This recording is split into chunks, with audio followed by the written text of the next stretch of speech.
আসসালামু আলাইকুম। তো কি অবস্থা সবার? আশা করি সবাই ভালো আছেন। এই লোকগুলো হইলো কি আমার দেশি লোক।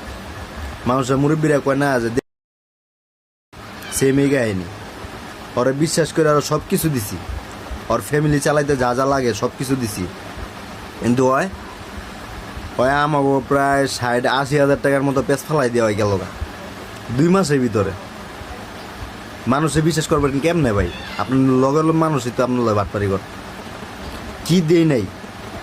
আপনার মনে করেন সংসারে যাবতীয় যা যা লাগে সব কিছু ভাই তোর বিচার আল্লাহ করবো ভাই। মানুষে পাতে খাইয়া যায়, কয় না যে যেই পাতে খাইলাম এই পাতে আজ্ঞা দিলাম। তুই এরকম লোক, তুই মাছটি বন্ধ বাকি খাইছিস, সেটা আমার বাপ মা লয়ে দিছে, তুই মাছের টাকাটা বন্ধ দিয়ে গেলি না।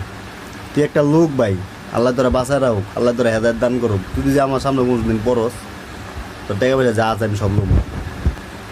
তো ভাই যারা যারা ভিডিওটা দেখতেছেন অবশ্যই একটু শেয়ার করে দিবেন, অবশ্যই শেয়ার করে দিবেন।